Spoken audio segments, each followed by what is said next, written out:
경기도 의왕시가 양주에서 수원을 잇는 GTX C 노선에 의왕역을 추가하는 게 경제적으로나 기술적으로 타당하다는 조사 결과를 내놓았습니다. 인구가 계속 유입돼 이용 수요가 꾸준히 증가할 것으로 예측했습니다. 권현 기자입니다. GTX C 노선 의왕역 정차 타당성 조사에선 앞으로의 인구 추이가 강조됐습니다. 의왕역을 거점으로 10개 개발 사업과 4개 산업단지 조성이 추진 중인 점을 고려했습니다. 사업들이 마무리되는 2025년엔 거주 인구 9만 명, 종사자 3만여 명이 유입될 것으로 전망했습니다. GTX가 의왕역에 정차하면 하루 이용객은 12에서 13만 명 정도로 예측했습니다. 역을 새로 만들지 않고 지금의 승강장을 늘려 사업비와 운영비를 최소화하는 방안을 제시했습니다. 미래 수요를 고려하면 의왕역 정차 시 비용 편익 비율은 1.74로 매우 양호한 것으로 분석했습니다. 평균 속도 감소와 운행시간 증가는 미미해 기술적 정차 여건은 충분히 타당하다고 봤습니다. 수원발 첫 차가 대기할 수 있는 공간이 있다는 점도 장점으로 꼽았습니다. 타당성 조사 최종 결과가 나오면서 의왕역 추가 움직임은 더욱 본격화될 전망입니다. 경기도라든가 또 국토교통부에 제출을 하고 이것이 올 9월에 기본계획 수립에 꼭 반영될 수 있도록 강력하게 요구를 할 그런 계획을 가지고 있고요. 의왕시는 의왕역 환승여건 개선 작업에 착수하는 한편 실무 추진단을 구성해 GTX 정차에 행정력을 집중할 방침입니다. OBS 뉴스 권현입니다.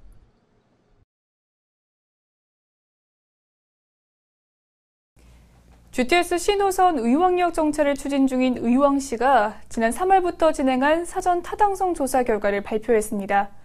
기술적으로 큰 문제가 없는 데다 경제적 타당성도 높은 것으로 나타났습니다. 이재호 기자의 보도입니다.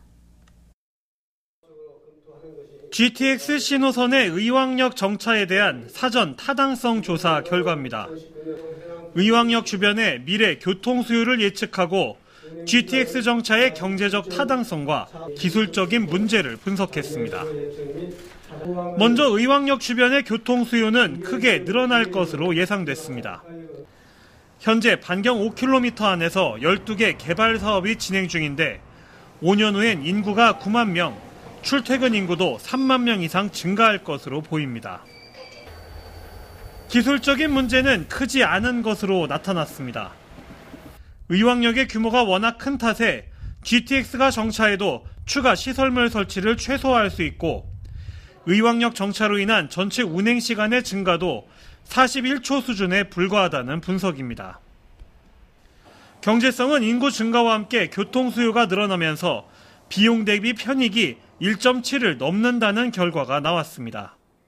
거기 기업들이 많이 들어오면서 그 종사자들도 한 3만여 명이 이렇게 증가하면서 이용 수요가 굉장히 증가하는 것으로 이렇게 나타나서 그거에 따른 이용 편익, 그 BC 분석도 1.74로 굉장히 경제성이 높게 나온 걸로 평가가 돼서 다행이라고 생각을 합니다. 긍정적인 결과를 받아든 의왕시는 한층 고무된 분위기입니다. 이번 사전 타당성 조사 결과를 경기도와 국토교통부에 제출하고 GTX C노선 기본 설계에 의왕역 정차가 반영되도록 최선을 다하겠다고 밝혔습니다. 용역 보고를 잘 간추려서 경기도라든가 또 국토교통부에 제출을 하고 이것이 올 9월에 기본계획 수립에 꼭 반영될 수 있도록 강력하게 요구를 할 그런 계획을 가지고 있고요. 한편 GTX C노선의 정차역 추가 여부는 다음 달 중에 결론이 나올 것으로 예상됩니다. 경기뉴스 이재우입니다. 경기도 안양시가 수도권 광역급행철도 GTX-C 노선 인덕원역 설치에 대한 타당성 조사 연구 용역 결과를 발표했습니다. 용역 결과 인덕원에 GTX-C 노선역이 조성되면 기존 전철 4호선, 현재 건설을 추진 중인 인덕원에서 동탄 전철 등과 환승이 가능하고 의왕과 광명, 시흥 등 인근 지역 시민들이 이용할 수 있어 경제성이 있고 기술적으로도 문제가 없는 것으로 나타났습니다.